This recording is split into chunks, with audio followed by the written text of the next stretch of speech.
అరవింద్ కేజ్రీవాల్ అదే అన్నాడు, రాహుల్ గాంధీ అదే అన్నాడు. మా మీద తప్పులు కేసులు పెట్టినటువంటి మిమ్మల్ని ఎన్నేళ్ళు జైల్లో పెట్టాలి, ఎట్లా బహిష్కరించాలి, దానికి సమాధానం చెప్పమని అడిగింది. ఇది ప్రజలకు మొత్తం మీద అర్థమైపోయింది. బీజేపీ ఓటు అధికార యాత్రను తప్పుదో పట్టించడానికి ఈ బిల్లు తీసుకొచ్చిన అనేది జగమెరిగినటువంటి సత్యం. మోడీ ప్రభుత్వం మీద ప్రజలు విరుచుకుపడుతున్న సందర్భంలో 30 రోజులు జైల్లో ఉంటే సీఎంనైనా పీఎంనైనా పదవి నుంచి తొలగించాలి అని చెప్పి మేము చట్టం తెచ్చినామని బిల్లును పార్లమెంట్ లో ఆమోదించుకునే ప్రయత్నం చేసినటువంటి అమిత్ షాకు గట్టి దెబ్బే తగులుతా ఉంది. తప్పుడు కేసులు పెట్టిన మీలాంటి వాళ్ళ మీద ఏం చేయాలి? రాహుల్ గాంధీ నరేంద్ర మోడీ డూప్లికేట్ ఓట్లతో గెలిచిండు కాబట్టి ఆయనకు ఎక్కడనన్న విలువలు ఉంటే ఇమ్మీడియట్ గా రాజీనామా చేసి దిగిపోయి మళ్ళీ ఎన్నికలు పెట్టాలి.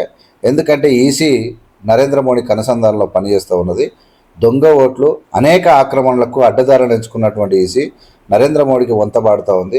ఇలా బీజేపీ ప్రభుత్వము నరేంద్ర మోడీ ఈడీ సిబిఐలను పంపించి బెదిరించి తప్పుడు కేసులు పెట్టిర్రు, మళ్ళీ ఎంబడే కొట్టేసిరు. అంటే ఇప్పుడు ఎవరిని జైల్లో పెట్టాలి? వాళ్ళని జైల్లో పెట్టకుండా వాళ్ళ పార్టీలో చేర్చుకున్నారు. తప్పుడు కేసులు పెట్టినందుకు నరేంద్ర మోడీని అమిత్ షాని తీసుకుపోయి జైలు వేయాలి.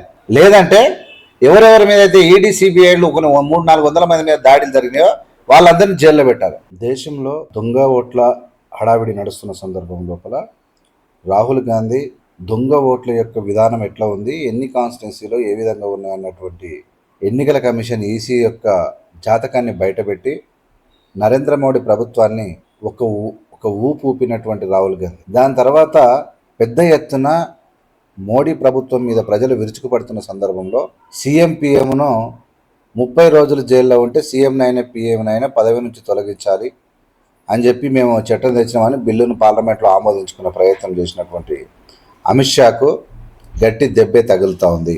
ఇలా రాహుల్ గాంధీ నరేంద్ర మోడీ డూప్లికేట్ ఓట్లతో గెలిచిండు కాబట్టి ఆయనకు ఎక్కడనన్న విలువలు ఉంటే ఇమ్మీడియట్గా రాజీనామా చేసి దిగిపోయి మళ్ళీ ఎన్నికలు పెట్టాలి. ఎందుకంటే ఈసీ నరేంద్ర మోడీ కనుసంధానంలో పనిచేస్తూ ఉన్నది. దొంగ ఓట్లు అనేక ఆక్రమణలకు అడ్డదారులు ఎంచుకున్నటువంటి ఈసీ నరేంద్ర మోడీకి వంతబాడుతూ ఉంది.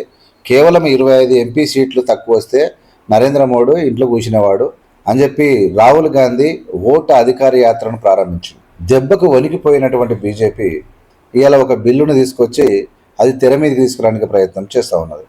ఆ బిల్లు ఏంటంటే సీఎం పీఎం 30 రోజులు జైల్లో ఉంటే ప్రధానమంత్రి పదవి కానీ సీఎం పదవి కానీ పోతే, అది పోతే పోవచ్చు, ఉంటే ఉండొచ్చు. కానీ అలాంటి వాళ్ళ మీద తప్పుడు కేసులు సీఎం మీద కానీ పీఎం మీద కానీ తప్పుడు కేసులు పెడితే ఒకవేళ వాళ్ళని ఏం చేయాలనేటువంటి విషయంలో అరవింద్ కేజ్రీవాల్ కూడా స్పందించారు. కేసులు మ్యాక్సిమం ఆ స్థాయిలో ఉన్న వాళ్ళు వ్యక్తులు తప్పు చేసి ఉండొచ్చు, చేస్తే చేయకపోయి ఉండొచ్చు. ఒకవేళ అబద్ధపు కేసుల మీద వాళ్ళ పదవుల కోసం ఇప్పుడు ఒక ఆరోపణ చేసిరు, ఆరోపణ చేస్తే ఆరోపణలు తేలే వరకు వాళ్ళని అరెస్ట్ చేసిరు అనుకో.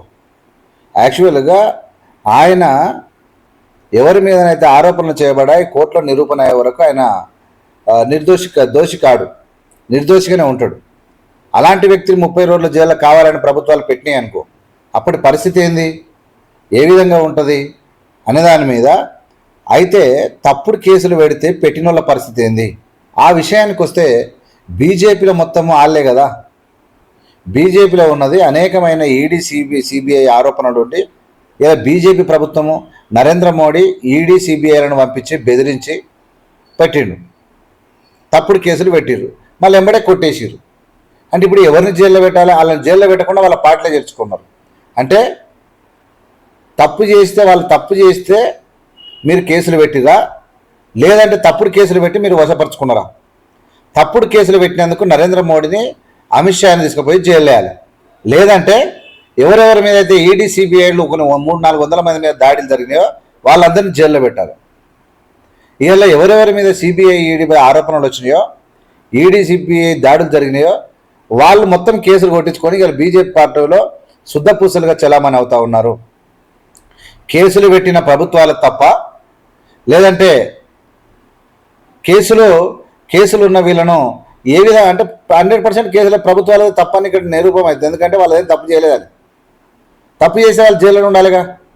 అంటే 11 సంవత్సరాలు అబద్ధాలతో స్నేహం చేసి అనేకమైనటువంటి దుర్మార్గాలకు తెరలేపి మీ కళ్ళ ముందలనే మణిపూర్ అంటుకుపోతూ ఉంటే బిల్కిస్ బానో లాంటి అరాచకమైనటువంటి ఒక హృదయ విదారకమైనటువంటి కేసులు చేసిన దుర్మార్గులకు మీరు పూలదండలేసి ఊరేగిస్తూ ఉంటే మీరు ఈ దేశ ప్రజలను ఏమి చేయకుండా మీరు ఉన్నటువంటి మీరు మొత్తము జల్లెడబట్టినట్టు దేశాన్ని మొత్తం చెట్టు దులిపినట్టు దులిపి ఇప్పుడు ఏందో సుఖమైన జీవాల పేరు చెప్పుకుంటే మీరు పూట గడుపుతూ ఉన్నారు.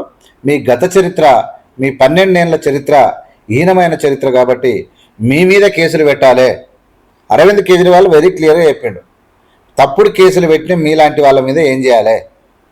నా మీద అరవింద్ కేజ్రీవాల్ అదే అన్నాడు, రాహుల్ గాంధీ అదే అన్నాడు. మా మీద తప్పుడు కేసులు పెట్టినటువంటి మిమ్మల్ని ఎన్నేళ్ళు జైల్లో పెట్టాలి, ఎట్లా బహిష్కరించాలి, దానికి సమాధానం చెప్పమని అడిగింది.